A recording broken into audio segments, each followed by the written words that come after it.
What is up, everybody? This is Recap Rewind. I'm J-Lag. And I'm NB. And this episode is recapping and reviewing the season premiere of Chilling Adventures of Sabrina Season 3. So this is episode 1 and it's called Chapter 21, The Hellbound Heart. And don't forget, guys, stick around for the ending because we are going to go through our recap roundups, our best moments, our best lines of the episode. So be sure to stick around for that. And we also are announcing a contest that's going on right now for a chance to win a $50 Amazon gift card and a pop socket. To enter, all you need to do is rate and comment on our iTunes page, and we'll take that name and you'll be entered in a draw. We're taking this contest all the way till April, which is around the season finale of Riverdale Season 4. We will announce it on here as well as on Riverdale, so just stay tuned. But enter and you can win a gift from us. And as always, to our continued listeners and our brand new ones, thank you for joining us. Don't forget to like, comment, and subscribe to the channel. Let's get into this episode, girl. Yeah. What'd you think? Yes, welcome back. I loved it. I mean, I forgot how much I enjoy this show, especially how everything ended last season. What about you? No, I definitely agree. I think they ended off so well last season and on such a strong note. So where they pick it up in this episode, I was really impressed. Like, to keep me engaged for 55 minutes is a very hard thing. And I was really intrigued by it. Like, it was a really good episode. And it was long. Like, it did feel long. But, like, I was down for it. Like, from beginning to end, I was, like, lit. I'm like, this is really, really good. I definitely feel like they got a bigger budget. Like, you can already tell. Like, I don't know. It just feels bigger and it feels richer. I was just gonna say, probably like get more money. Yeah. It definitely feels richer. It definitely, like, when you compare, like, not to make the comparison, but only because they're produced by the same people. When you look at Riverdale and you look at Chilling Adventures of Sabrina, they are not even the same show. They're not even the same like universe to me anymore. Like, I mean, they're technically not. Like, Riverdale's CW and, you know, Caos is Netflix. Yeah. So, like, the budget, I'm sure the budget, like, threshold is, like, different. Where, like, Netflix can, like, pump a lot of money into it. And CW's like, this is all we got for you guys. So take it. But not only that, for me, it's also just the writing, the editing. The writing, like, for sure. Everything's fantastic. Like, it just feels like a show that I really do truly enjoy watching this show, which is so shocking because I was worried in the beginning. The beginning season was like, I don't know. By the end of second season, it was fantastic. And now we're here and I'm like, damn, this show like really, it's almost like took itself. Yeah. Yeah, I think it was almost like now we are in a place where we sort of expected to be in from the first season. And now we're like, okay, now Lilith is here. She's on the side of Sabrina. Like, the things that we kind of wanted to see are now happening. And so it makes me even more lit for like what's about to go down. Like, it's funny because, you know, we usually, like, a part of our brand is just talking about how funny a show can be and how stupid it can get. And we've in the past made fun of Caos in the past. Like, we've made fun of how the characters are written or how they do certain things. But I feel like they've really tightened up the writing to the point where I went through this entire episode and maybe there's like one or two moments that I was like, LOL, that's so stupid. Everything else was just like so tight, so well written. There was nothing else that I would have changed. And I'm just like, when I can do that for a show, that's like, for me, that's like pretty good writing. Like, that means that it's a solid, whatever it's doing, it's doing it right. I think I'll say this as my last point. They made fun of themselves perfectly in this episode. In all the aspects that I think we were picking fun of them like last season, they were kind of joking about it in this episode. And same goes with Riverdale. Like, this season especially, I feel like they have been poking fun at themselves. And it's working for them. And I do appreciate that. If they can nail the humor like the right way, then it turns out to be like a really cute, really fun episode. So I think they're both doing that and it's working and I'm down. Yeah. So we're going to break this down a little different. Thank God for Sabrina being the way that it is. The way that they cut it up is like it's very sectioned off. And in a way, I'm not really mad at it because I always know that there's some sort, like, it's all part of the same world. But we get three major storylines. The first one is New Orleans, New Orleans. Sorry, guys. New Orleans and Nolans, and that's the storyline with Prudence and Ambrose. Then we have Hilda and Zelda's storyline, and then we have the storyline with Sabrina and her friends. So we're gonna go through it like that, respectively. We're gonna start with New Orleans because it's the fastest one and the shortest one and the most disconnected. Then we'll move on. Okay, so but before we get into New Orleans, I do want to talk about that very first scene because it's the very first scene of the entire episode. It's Sabrina's nightmare. So the entire show season starts with Sabrina in hell. So she's in hell and she finds Nick in like a stone. And if you guys are Star Wars fans, it was very much that experience, like where he's like cryogenically frozen and the Han Solo is like stuck. But anyway, she pulls him out of the thing, and then they're running away from the Dark Lord, like the Beast Man. And then she proclaims her love for him, and he does the same. And then they hug each other as they like leave the gates. And as she like pulls away, it's like her dad, and he's like, "Daddy loves you too." And then it's like the nightmare, and then she wakes up. But yeah, cool opening sequence. I loved it. And it's like what she's been struggling with this entire time. So I feel so bad for her. Okay, now we're gonna do New Orleans. This whole scene and this whole situation starts absolutely off. Loved it. I loved it, and I knew that you would love it. When I was like watching it, I was like, you know, it took me back to AHS. Living.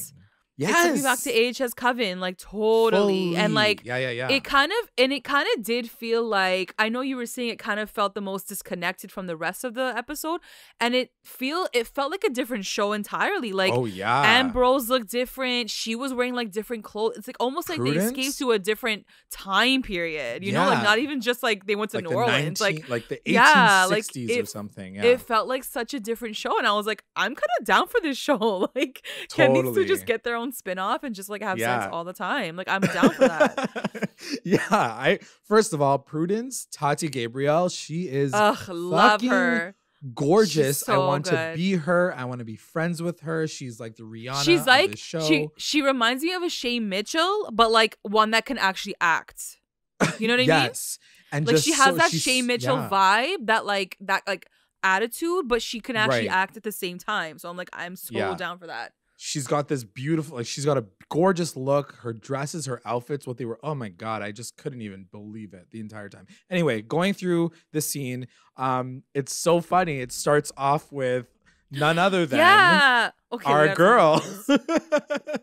But it's not our girl. It's not our girl. So Penelope / the actress's name is Natalie Bold. She starts off the entire sequence with her like luring him in. She's like, "Oh, hey." And then you find out that it's a Blackwood and they're both in New Orleans.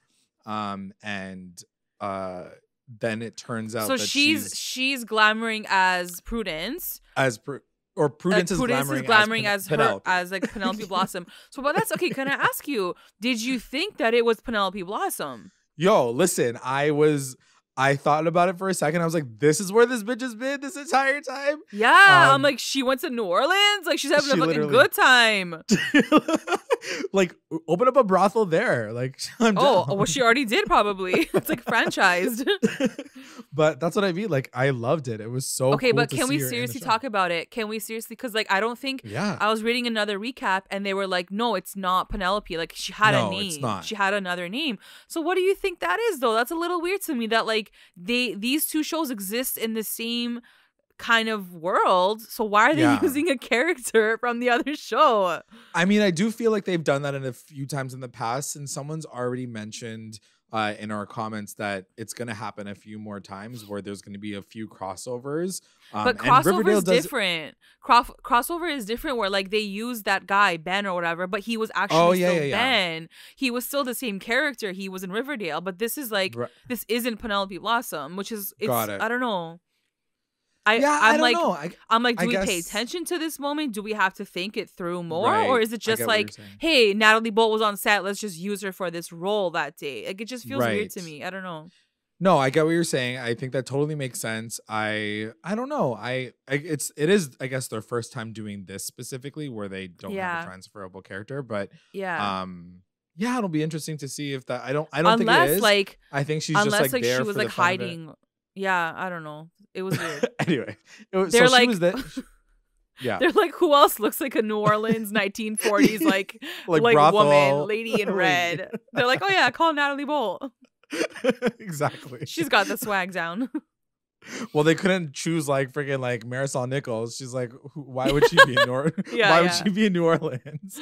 Uh, anyway, so yeah, so she's Prudence is glamoring as her, and like I said, she looks amazing. And once she reveals herself, the guy who, well, I guess you find out later that it's not her dad. It's a guy who's glamoring as her dad, but is a part of his army. So they're basically going around trying to find him. They think that they find him, but it's not him. It's someone glamored as him, and she like stabs him, and he's like, "You'll never find him," and then he just dies.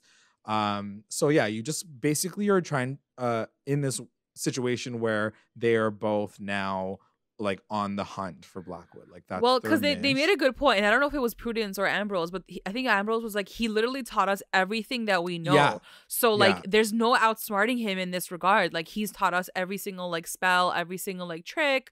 And she was like, you know what? We're in the motherfucking mecca of witchcraft. She's like, we can find another form of witchery. And I'm like, yes, girl, go get that voodoo. Get that voodoo queen.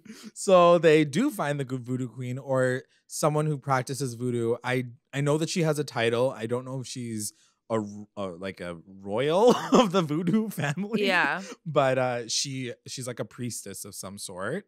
And they just find her in a voodoo shop, and like I just love the vibe of like you were saying, I just love the vibe of this episode. Yeah. I know it was probably just like on a set and they just like put four walls in front of them, but just the way that they dressed all these sets to have that NOLA vibe. And I've been to New Orleans.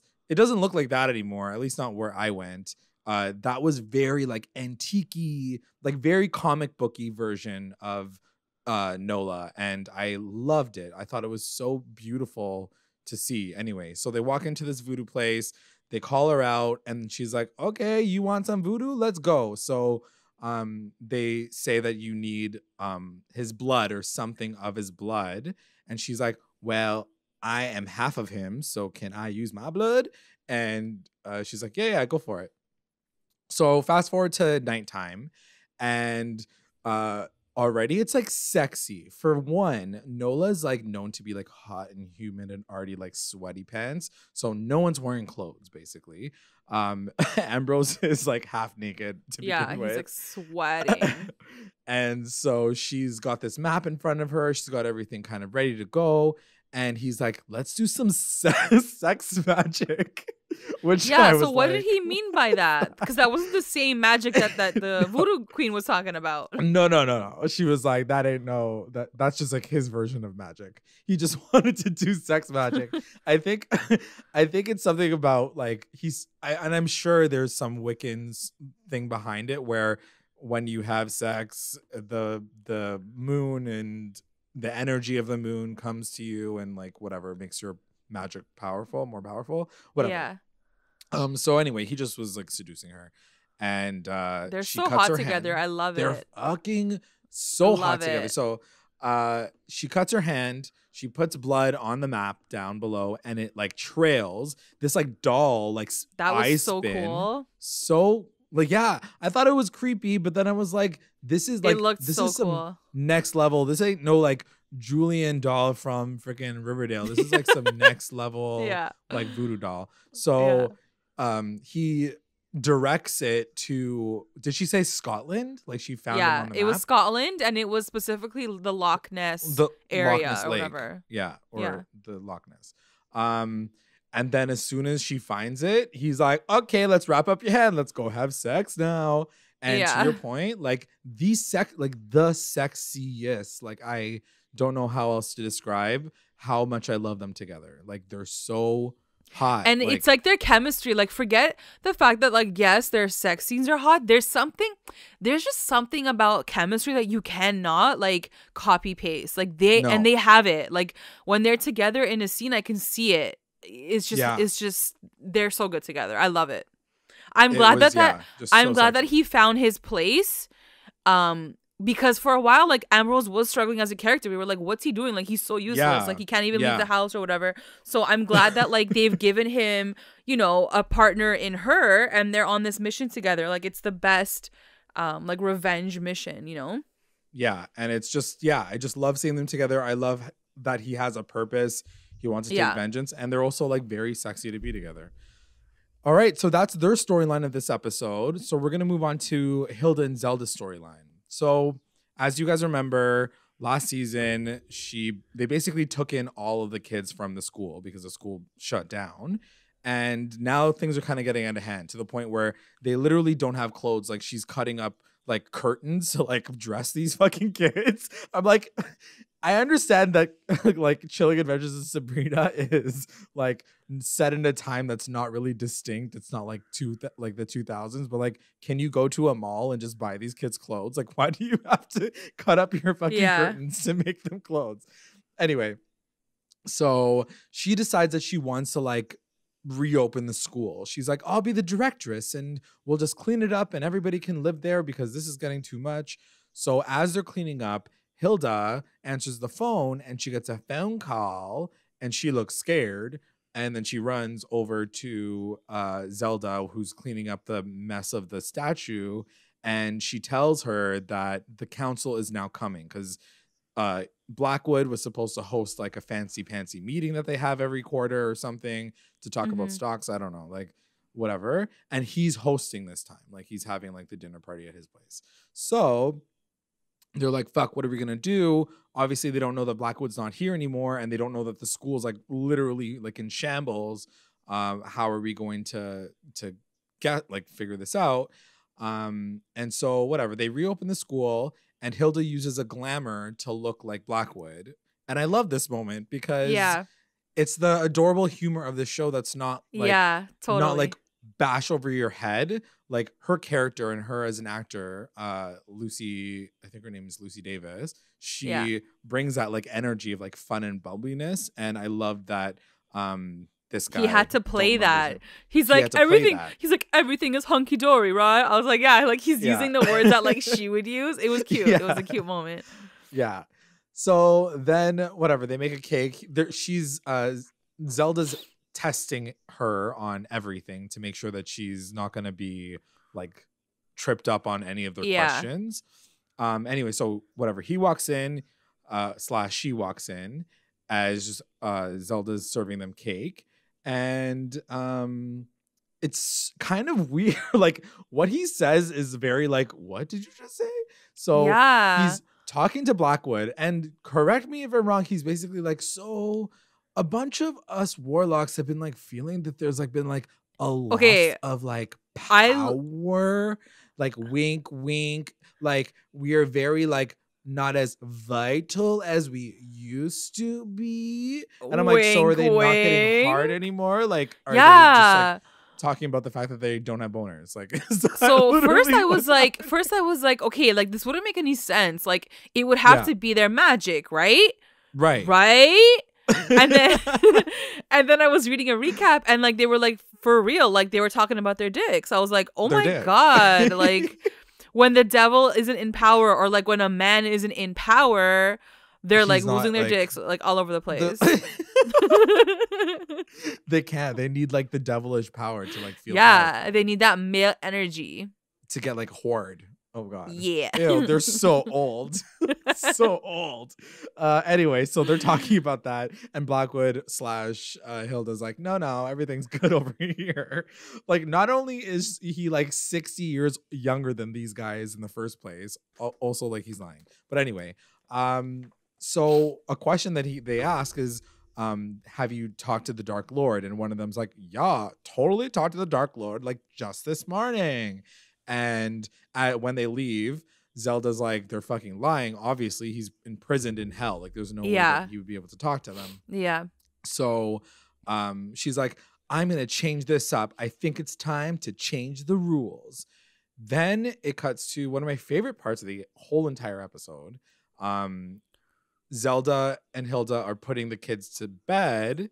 And she's like, dear Lilith, like she does a whole prayer on Yeah. Lilith. It's like, Yeah. it's all the words switched around, but just like her, like she's like, full of hell, like you mother of death. Like she's just like changing all the words of the prayer for Lilith. And it shows Wardwell slash Madam Satan in hell, and she's like, they're praying to me, they're praying to me. And I loved it. I thought it was the cutest Yeah, it was moment so ever. awesome. Yeah. I just like, you just feel. She's like, and, I'm living. She's like, she's giving like, me I power. feel the magic. Yeah. It's like the Christmas spirit is filling her. She's like, they're praying for me. Yeah. So she can hear these prayers, but it was really cute because, you know, like take in Zelda and Hilda are changing like all of like which kind. Like this is unheard of for them to be doing something like this. So I thought it was really, really cool to see them kind of take a stand and be like, enough is enough. And even though Zelda is very conservative and she's very like by the book, for her to be like, fuck it, I'm doing for this, sure, it's huge. Yeah. And I was just like very proud of her as well. Yeah. And even the kids were like, what the hell? And they're like, okay, like I guess we're gonna pray to Lilith now. Like it was cute. All right, now this is the big honker. We're going to get through the entire house storyline from beginning to end. So as I mentioned, she has the nightmare. Then she leaves for school. But then you find out from Hilda that she goes to the door of hell, the gates of hell, every morning. Yeah. And then it cuts to her like trying to open up the door. I think that's like her. She's just trying to open it like, up. Poor little Harvey is like helping her every morning. He's basically helping her get to her new man. Like that's big of him to do that. That is some ex-friendship, which I totally respect and appreciate to see. Yeah. So, and he's really just very sweet about it. He's not like, girl, get a fuck over it. He's basically like, okay, Sabrina, you can try one more time if you want. Like he was just being so like the writing, cute, so the writing was just so like no one was annoying. Everybody was so supportive of each other. Like it wasn't that typical like, Sabrina, let's go. It's so amazing how we can agree when it's good. Like that's when you know that it comes through because it's like you're right. Like everything, nothing was cheesy, nothing was a nobody. Like even Theo, like her lines were amazing. Everything she did was like clutch. Like everyone was so on point. Would be his new identity. Yeah.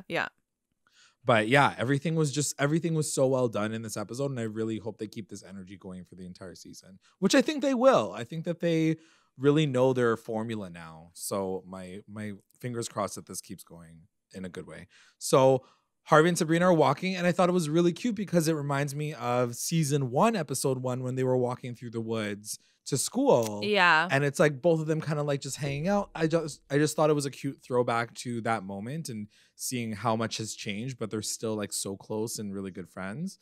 And this is something that happens that never comes up later. There's an ice cream truck that passes. And like there's this weird slow motion and they're watching and they're like, what? That's weird. Like, why is there an ice cream truck out so early in the season? And then you never hear about this ice cream truck again. So that must be something that's going to happen for later sure. in the season. So for sure. And they were like dressed up like in fall attire and there was an ice cream truck out. So I was like, what's going on here? Yeah. So anyway, so then it cuts to school and everybody's just trying to keep her preoccupied. You know, it's really cute. You hear Roz and she's like, why don't you join the cheerleading team with me and do all this like stuff that's like high schooly? And she says a cute line like, it doesn't have to be hell every single day. You know what I mean? Then Wardwell walks in. It was so, I don't know about you, but it was so trippy seeing Wardwell as Wardwell, the real Wardwell. You know what I mean? Like, yeah, for sure. She's playing like who she's supposed to be playing all this time, but she's been playing like as Madam Satan this entire like more than she was playing herself. So just seeing it's just a mind fuck in a way. To see her like as two people basically.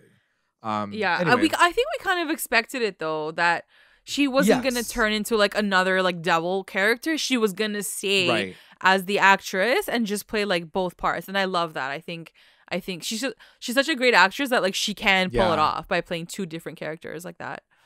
Yeah, and it's cool. It's like it shows that she has like a full range. Like Michelle Gomez has a full range of different abilities in her body. Yeah, and just like, what does that mean for like the teacher part of that character? Like, is she just gonna say basic as fuck right now? Like, what's gonna happen? Yeah.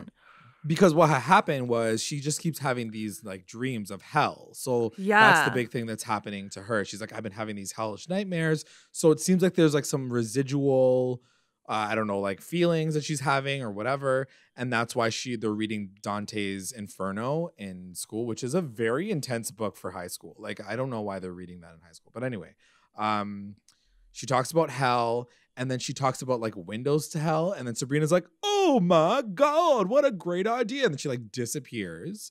And then she goes to Dorian's and she asks to get into, she asks for a portal to hell, essentially. She walks right in. She's like, do you got a portal to hell up in here?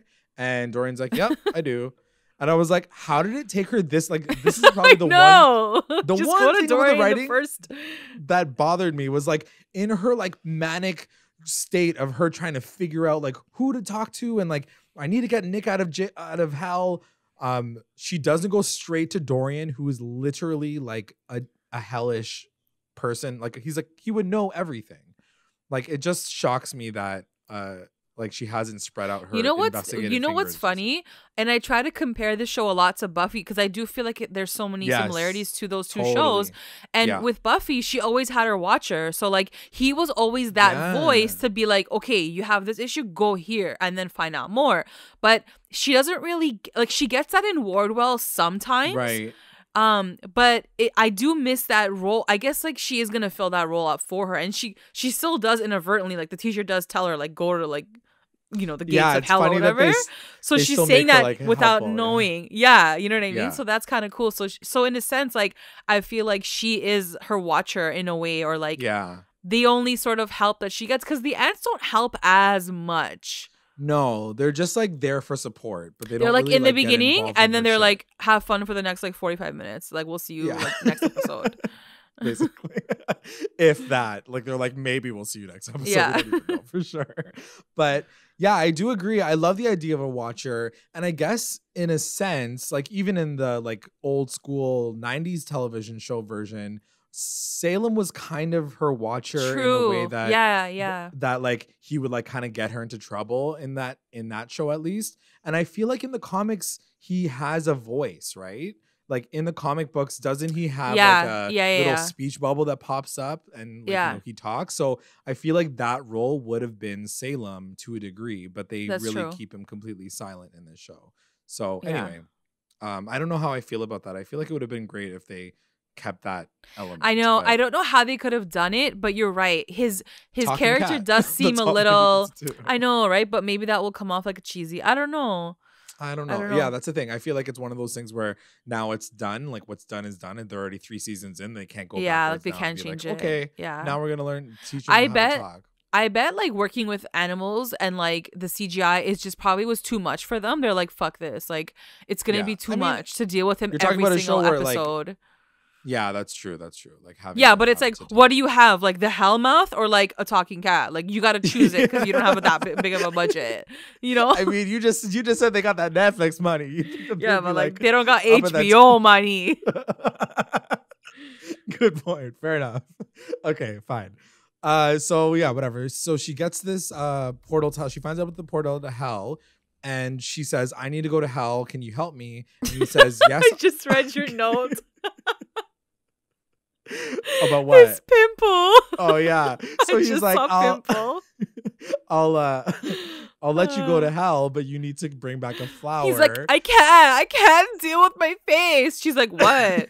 He's like, I have a pimple. She's like, oh, okay. She's like, go use some like proactive. Like it was so funny because it was like, girl, we all been there before. Like everybody's been there where they don't even want to leave the house because they got a gigantic pimple on their face. Yeah. So he basically tells her like, go get me this flower. It's basically what's in proactive. She's like, it's gonna work wonders on my face. And she's like, okay, I'll get it for you.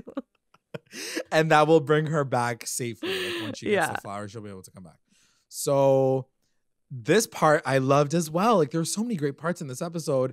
Harvey, Roz, and Theo, I guess, started a little band and they're singing My Sharona. And it was cute. It was so cute. First of all, we know that Harvey Ross Lynch is actually like a singer, musician. So like just watching them sing was just really cute. I loved it. It was like gave me that, you know, that Archie's vibe, Pussycat Dolls, Pussycats. Totally. Yeah. Vibe. Rest in peace. Yeah. R.I.P. Maybe they'll be in Greendale. Hopefully they'll be in Greendale. Oh yeah. Anyway, so Sabrina like barges in. She's like, y'all, stop your adolescent fun. It's time to go to hell. So she gets them all to go to hell. They all leave with her.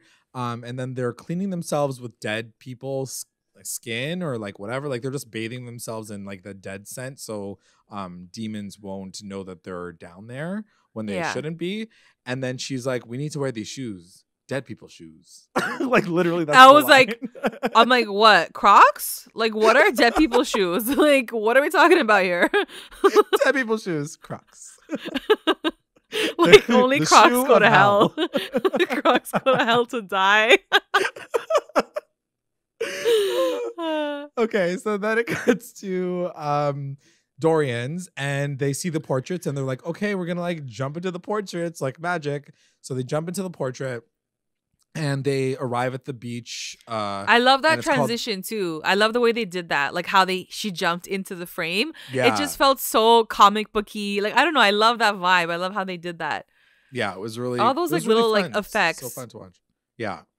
So they jump in and then they land on the shores of sorrow. They see like a sign that's literally like, or no, they don't see a sign. Harvey's the guy calls them. Harvey's like, hell is a beach? He's like, what the hell? He's like, that looks like fun. Can I go surfing down there? Like, so he sees these cages of people who are just kind of like floating on top, and they're all like, what's going on? And then this shirtless hot guy who's building a sandcastle comes out of nowhere, and he's like, those are the people of the damned, and this is the shores of hell. And like, it's just all these like, it's just like this random hot guy just in the middle of nowhere. And can I ask you a question of this situation? Yeah, go. Can I ask you a question? And maybe to our listeners as well. I was reading a recap and they made a really good point, and they said if hell has always been, because you know everything in the witch world is the opposite, right? So like hell is good, the devil is obviously good. They pray to the devil. So they were saying how like, why is hell like actually hell then for witches? Like shouldn't it be the opposite? Like shouldn't hell be their heaven? You know, it's funny that you say that because there's a point later on that happens where Roz's grandma is like, you use your cunning to help the witches. And I'm like, why is that such a bad thing? Like, that's not a bad thing. If no, but hell, that made sense because the like those witches hated the witches. Like her family hated the witches. Oh, so it's like those. She's like she should have said. Yeah. She was like she should have been more specific. Yeah. The cunning people don't like the witches. Right. But I guess but what I'm saying is, and like for consistency's sake, like the writer made a really good point because they're like, this whole show is based on the fact that like their heaven is hell technically because that's what they pray to, but he's like, but then they go to hell and like it's literally just hell. It's like hell for witches too. So he's like, then what is their heaven? Like what is, you know what I mean? And I'm like, oh, that's so true. Like I never even thought of that like what's like a good experience for them basically. yeah he's like, what's their like place to go to when they die that's like lit? You know? Yeah, like what do they think heaven looks like? Is it like fucking, like if anything their hell if anything, their hell should be heaven, where it's like everything's like light and white and pretty, and there's like Jesus and God. Like that should be their hell. Yeah, like demons like greeting you, being like, "Hey, welcome to hell. Thanks for being here." Like want a mint, like you know. Yeah. Here's a mimosa. Anyway, sorry. All right. So I just thought that was interesting. Yeah, that is a good point. That is a very good point. So, whatever. They're talking to this guy. What did you think of this guy? You don't know who he is yet. I don't know. Yeah, I was like, man, he'll probably come back at some point. I feel like I saw him in the trailer, so I'm like, okay, like I know he's gonna be a character, but I was like, this guy cute. He was like he's a cute cast. He reminded me of what's his face from Little Mermaid, Eric, like the guy that Prince like Eric. Yeah. Is it because they found him shirtless on a beach? Yes, that's exactly why. His shirt was like unbuttoned, like the whole way. Flowing. So anyway, he tells them to follow the blood to hell. He's like, all blood like leads to hell. So just like follow the trail of blood and like you'll stay on the path. Stay on the path, grr. Of the red blood road. So as they're walking through, seeing this like red blood road, they walk by a bunch of crucified people. Like it's a field of people who've been crucified.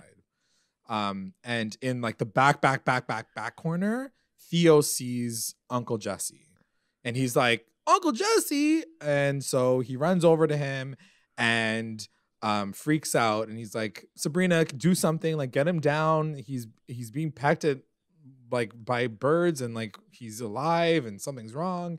And Sabrina's just trying to calm Theo down to say, listen, it's I'll do what I can, but also like this is kind of like a shitty situation that we can't really deal with right now. So I'll put a spell on him. So she puts a spell on him, and then she says, don't worry, we will get him back when we're all done with this shit. So then they all like go back onto the road. But I don't know if you notice. I notice it probably by the brick road, like at the very almost at the very end of this whole sequence. But did you know that there was like a correlation between her travels and like the Wizard of Oz? Yeah, right when he said like follow the red red road. Yeah, he didn't say brick. He didn't say brick. He said the red blood road. Yeah, I was like, oh, like she's like it's gonna be like Wizard of Oz. But yeah, in the end, like I didn't get the correlation to it. I was like, okay, there wasn't there's a really. Tin Man. So I was like, okay, cool, like a Tin Man. But like, what's the overall like connection to that story? I mean, I guess the idea is always like, at the very end of the Wizard of Oz, it turns out the wizard is not even really like powerful at all, and she had the power to come home the entire time. Okay, yeah, I see that. I guess it's because like she's the queen of hell now, and she can do whatever she wants. Like it's like she always had the power to do whatever she wanted. She just needed to enact it. Like I don't know. Yeah. Or maybe that's assumed now. But anyway, so they go through a couple more scenes. They do a right? couple more of that. So there's the Jesse one. That's the Scarecrow, obviously. The next one, so before we get to the next one, it does cut to Lilith, and she's hanging out on the throne. So we finally see Lilith chilling with her little thing on. And Nick / the devil is in the corner, still looking hot as fuck. Like they put like gold glitter all over his face or something. He was like so shiny, but he looks like he's like the jester slave of the court, like of her court. She just kind of keeps him on the side, shackled up and handcuffed. And she's like, and she gets a note that Sabrina's in hell. And Wardwell's like, ugh, just get rid of them. Like just find a way to like derail their shit. I don't even care. And my question to you was like, why is she hating on Sabrina so hard? I thought they were friends at the end of last season. Yeah, but I'm sure she's still intimidated by her. Like deep down, she knows that like Sabrina has the power, right? So like the real, yeah. Yeah. So anyway, cutting back to the kids, they reach the Forest of Torment and they split up because I don't know why. I don't understand how people even decide to split up in these situations. You guys are literally in hell. Like it's probably not a good idea to split up. So Sabrina goes with Roz. They find this flower, but before they find the flower, it's like singing some operatic fucking Ariana Grande like song. And they are about to touch the thorns because like it's trying to like lure them in to touch it. And then she's like, don't touch the thorns. We're going to fall asleep forever and die. So they don't. No, she's like, you can't touch the thorns. We're going to fall asleep forever. And then Roz is like, we're going to die. And she's like, yeah. I'm like, so why did you just say that? Like, why do you have to say you're going to fall asleep forever and never leave? You're going to die. Okay, cool. That's exactly what I asked you. So whatever. So as they're pulling it out, it cuts to Harvey and Theo, and they're on another side, and they see a Tin Man like hacking at a tree, and they catch the attention of this Tin Man, and the Tin Man like chases fucking Harvey. He gets into like this little fist fight with him. And then Theo runs and finds Sabrina pulling this fucking weed out of the floor. They put it into her backpack. It's fine, whatever. And then they go to find Harvey. And right before he's about to get killed or attacked, she puts this spell on the Tin Man to freeze, like rust or whatever. And then as it's frozen, Harvey like looks into his face and he sees his brother. And then it's like a flashback of his brother and the fact that his brother's dead. And then the Tin Man's like, why did you kill me? It's all your fault. And then Sabrina goes and like shoots him in the back. And then that part was over. But what did you think of that situation? So are we saying that he wasn't in hell? But Jesse, I Uncle think they're Jesse just was like, in hell. I think they're just playing games. I feel like it's just like the illusion of like their past. It's like trying to like fuck them up because like it was Wardwell doing it all, right? So like she knows their past trauma, so she's probably using that against them. Right. So I guess like from like just after Jesse, everything after Uncle Jesse was like a task from Wardwell, right? Is that correct? I'm not sure. Because Jesse actually does get sent back to heaven at the end, right? Doesn't she send his soul away? I guess, yeah. So like I think he's the only one that's like actually in hell. Okay. So then their final task is they follow the road. The road is now red, like it's like a brick road. And they see this red door. They open the red door and they find their principal Hawthorne in there. And he's like bruck up, like disgusting. Yeah. He's so gross. And Roz, he like makes them all sit down. They get handcuffed to the table. And then Roz's grandma comes in. And this bitch, she's crazy. I loved her so. She cracked me up. Like, I felt like the actors were trying not to laugh. Yeah. Because she's like, oh, you kill me here, you kill me there, so now I will kill you, girl. I was like, this is amazing. And she's still out here talking about the cunning, girl. She was like, oh, you forgot about your cunning? I was like, oh my God, I totally forgot about the cunning. Oh my gosh. Anyway, so then that happens. Like you get introduced to the grandma and everybody's like gagged. Yeah. Then it cuts like to... the actress, like Jazz St. Clair that plays Roz, I feel like she was trying not to laugh. Like you could see it in her face. She's like, Grandma? Is that you? She's like, Grandma, you're pretty cool. She's like, you're cool in hell. So then it cuts back to the throne room and the Lilith finds out that the three kings have returned to hell. And so like her apprentice is talking and saying like, oh, these guys have come back. And then Wardwell's like, okay, you know what? Why don't you just tell Sabrina to like come through? I'll like just give her a safe passage here. And then we can figure out what to do with these kings. Like bring them too, but like bring Sabrina here first. So just as they're being tortured, like all the kids are being tortured, Roz is about to get like slashed in half, basically. The escort comes in, like the servant boy comes in. He's like, okay, bring them over here now. They're fine. So then they all end up and they talk to Wardwell. So they find Wardwell on the throne and she sees Nick right away. She's like, oh my God, it's Nick. And it zooms into Nick's eyeballs because she's like, what's wrong with him? Why is he like that? And Wardwell's like, she's just like, he's like talking to your dad in his brain. It's fine. Yeah. And then it like zooms into Nick's eyeballs and they turn like this like creepy like pink red color. And then it shows them both there's like fighting. This like inner monologue inside of Nick that's happening between Nick and her dad. And because I kind of forgot that like Nick took on his sort of like spirit or whatever. He's like the Akron or whatever. Yeah, and then at some point Sabrina gets to go like in there, like she jumps into that whole. She jumps into that situation. Later.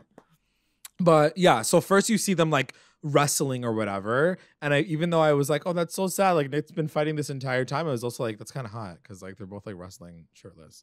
But anyway, they end up like sitting down for dinner. Wardwell's like, let's eat and like let's talk. So first you find out why she is still Wardwell, like why she still is in that body, and she's basically like, girl, I look good, like do you want to look at my monster face? Like I look amazing. She's like, I'm good. So then they're talking about things and she basically says, I want Nick's soul back, I want him to come back, and I also want Jesse's soul, Uncle Jesse's soul, to like go to heaven now. And this is when Wardwell also makes a deal with her, and she says, listen, what happened was, like, when I got the coronation, like, nobody had believed me about this, so you're gonna have to do it again, but like in hell and officially in front of everybody. And Sabrina's like, well, if you do that, then are you going to let us go? And Wardwell does say something that I'm like, okay, this better not be the stupid fucking moment of Sabrina being stupid. She's like, you know that your dad, the devil, is still in your boyfriend, right? And Sabrina's like, don't worry about it. We'll figure out how to release him later, like lock him up somewhere else. And I'm like, you would think that this bitch who can't get into hell would also be trying to figure out a way to get him out of his body. Like, they still don't have she doesn't have a solution for that yet. Did you think that that was a bit of a miss? Not really. Okay, that was just me being impatient. Because like, I feel like everyone pretty much was on point this episode. So yeah, I feel like I do think that at that one point it was like she could have at least said, like, I've been searching all this time and I couldn't find anything, but we'll figure something out. You know what I mean? Yeah, but she doesn't make any reference to the fact that she's been trying to find something to seal her dad in. Because what you're gonna bring him back up there, and then what are you gonna do? Like, he wasn't. Yeah, anyway, it's true. So they're gonna figure something out, obviously.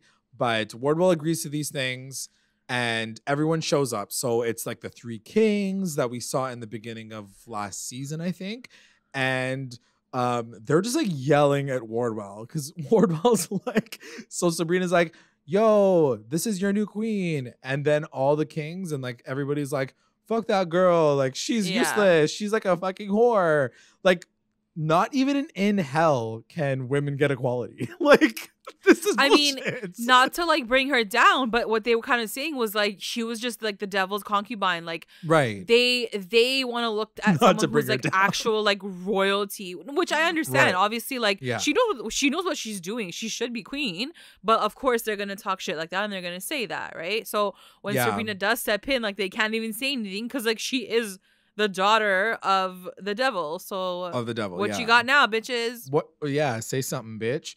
So anyway, they name this new person because they refuse Wardwell, and they're like, the Prince of Hell, Prince Caliban. And they're like, he's made of the clay of hell, like he's like of this world, like he's the best thing of hell or whatever. And he walks in, and it turns out it's the guy that was shirtless, like Prince Eric in up the top. beginning. Yeah. Were you gagged at all? I wasn't gagged because I said watched. It was like whatever. And I like the way they're setting it up, where like again, it's like this male versus female dynamic, even in hell. The one thing that I will say that I'm a little frustrated about is, why did they have to make him so hot? Like, what was the reason why you needed to create this like new generation of the same mindset? You know what I mean? Like, why though? Like, why couldn't he just be like an old fart, like up in the real world? Well, because that's not really alluring in any way. Like the fact that he is hot and young, you're like, ooh, like you're more swayed by his like side, I guess. You know, so. Yeah, I don't know. But his thing is, he's like, I want to conquer Earth and make it the 10th circle of hell. So he definitely doesn't want like the world to be okay. Imagine it ends up being like her brother or something, and like she can't get rid of him. You know? That would be the guy. Yeah. So in this moment, as he's like presenting himself as the person who wants to take over, Lucifer calls Sabrina into Nick's mind, and he talks to her. And he basically says, you need to claim the throne. Like, this is what you need to do. This is your job. This is like what your right is. They'll respect you because you're a royal, just like me. And you have to do it before the old ones come. So he mentioned something about the old ones coming, which is referred to at the very end of the episode. So I did want to talk about that, but he does warn her. But this is what he wanted from her from the very beginning. So this is obviously a bad idea, right? Are we agreeing? Are we in agreement that this is not a good idea?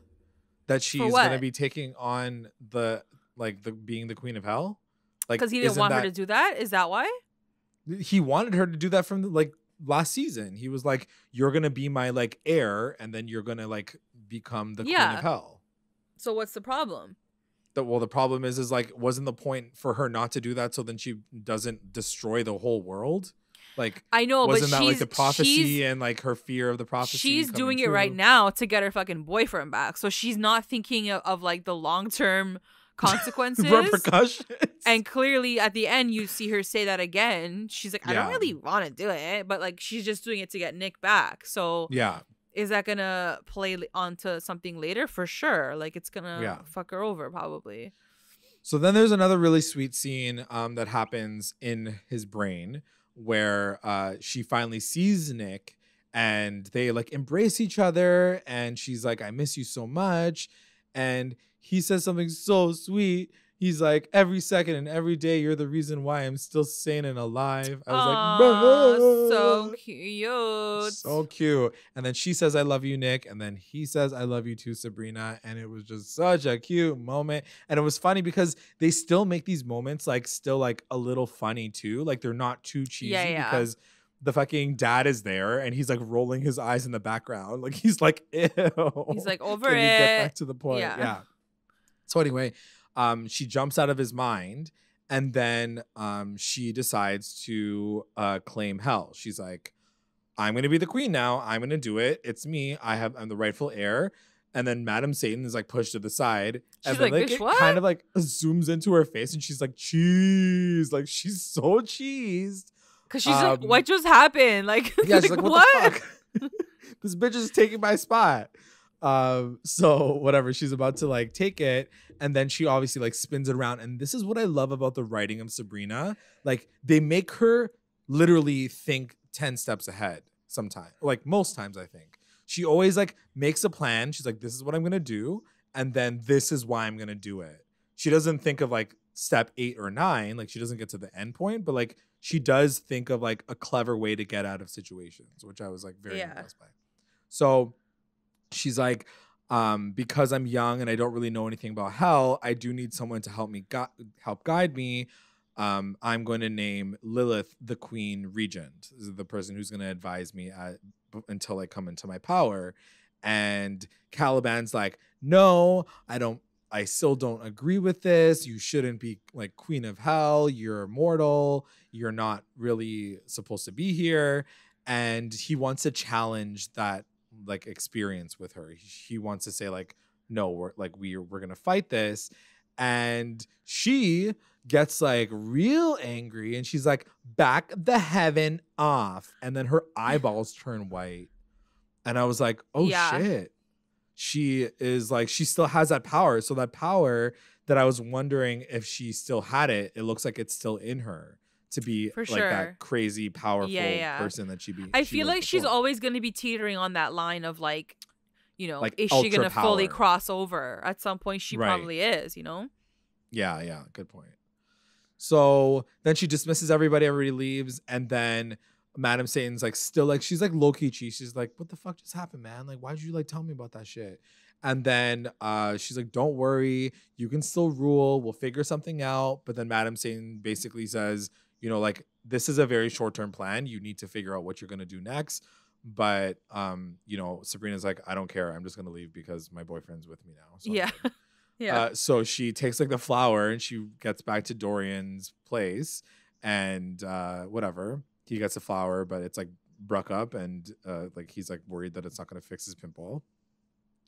And then she puts Nick's like sleeping body in a dungeon, in the dungeons in the school, and puts like an incantation spell kind of circle around him. So I guess he's like bound there with the devil, with Lucifer. And the final scene, we go to like Pop's Diner Part 2. Yeah. And everybody's just like having milkshakes. They're all just hanging out. And they're all like, so Sabrina, like, can we talk about the fact that you're going to be the queen of hell? And they're like, and she's like, no, I'm not going to be there. Like, it's not what I want to do. And they're like, no, you're going to move to hell. Like, that's going to happen. And obviously, it's just like setting up the entire like season of her just saying like, it was I don't such want a to be cute this. scene. I'm not going to do this. But it was so cute. They cheers, just like the season finale of Riverdale. Yeah. Season 3 with the milkshakes, like almost exactly the same shot. Yeah, it was. And then though, and then that's how the murder of Jughead is solved in Riverdale. We'll find that out. I'm sure at the final episode of season 5 coming at you. Yeah, season 5. They're gonna be crossing over to Greendale. So, as they're cheersing, the wind blows and opens up the window. So like basically like the door opens up to like 1,000 kilometers an hour wind. And Sabrina's like, no, it's all good. She's like, it's just the wind. I'm like, bro, like the place is gonna fly away. Like literally a fucking tornado. Yeah. You guys want to get up? Like like all the fucking leaves are on the floor. Like what the hell? Like come on. So as that happens, obviously it cuts to that final shot where there's these carriages coming in, and you can hear, Lucifer's like voiceover, and he's like, "The old ones are coming," and that's how the episode ends. Dun, dun. Yeah. Dun dun dun. Yeah, what a great episode! I do truly love this show. I was so impressed with this first episode. I'm so excited to see how everything kind of plays itself out at the very end. But yeah, that's it. Let's get into our recap roundups. Recap roundups. Best moment. My best moment, like honestly, there were so many great moments in this episode. So but many. I did love the sex scene with Ambrose and Prudence. Like it's still it's so fun to watch them on screen. I think their chemistry is fire. And so it's sexy something together. that I want to see. Like I want to see them like explore their relationship more. Yeah. Because they do seem like they have a really deep connection too, and like this trust, and like they've never had that before. So I don't know. It's just that was my best moment. I do love their bond, like the fact that they're both kind of like innately like these lost souls together, but they're still kind of like figuring out their situation, and they're kind of like in a low-key relationship, which is kind of sexy and cute. Definitely love them together. Super excited to see how that story ends, because it does sound like she has like a beeline to her dad now. So I'm like, okay, like what else are they gonna fill her adventure with, you know? Like, are they just gonna go to Scotland and be done with it, or are they gonna do more with her story? It'll keep going. Yeah, it'll keep going. Yeah, I'm super excited about it. My best moment is going to that was one of them, but the other one that I'll give is when everybody prays to Madam Satan, when Hilda and Zelda like pray to her. I really like you said, there were so many great moments in this episode, but I thought that one was super powerful. Just the way they shot it with like the slow pan across with all the girls praying, and like I know that it's not like, I know that there's those moments sometimes in shows where it's like feminism, women everywhere, like we are equals. I didn't feel like it was that at all. It felt so natural, and it felt like progress. Like it just felt really good, and the way that they did it was really cool. So WTF moment. What was your WTF moment? WTF moment, I think it's gotta go to Penelope Blossom, aka whoever the fuck she was in this show. Natalie Bolts. I did not understand why she was in it. I'm still kind of like, what was that? What happened? What happened? Why are you here? But that was my most shocking moment, I think, of the episode. For sure. That's a good one. My WTF moment is finding out that Madam Satan is homophobic, because she like done brought Jesse's soul down to hell. Well, is that why though? Yeah, like he literally says, she's like, why are you, like Theo asks, like, why are you here? And he's like, Madam Satan brought me down here. That's so tight. Like literally brought him down there. I was like, okay, so she ain't for the gays. She gotta change her tune, because she's like the perfect gay icon in every other way. Yeah. MVP. Who's your MVP? MVP, I'm gonna say Harvey, because he's so freaking cute. He's so loyal to Sabrina. Yeah. Like when he says Brina, it still gives me like little goosebumps. Like, yes, I love her and Nick together. It's a totally different relationship, but like her and Harvey, their relationship is so freaking cute. Yeah. And he's just such a good guy. Like such a good guy. And like literally, guys, like he didn't feel no ways about anything. They never cut to him and he was giving side eye. He was never jealous. Like they don't pin it in that way. And so to me, he's just a really, really good ex-boyfriend / friend. Yeah, totally. I love it. Like, I love his character. He's so cute.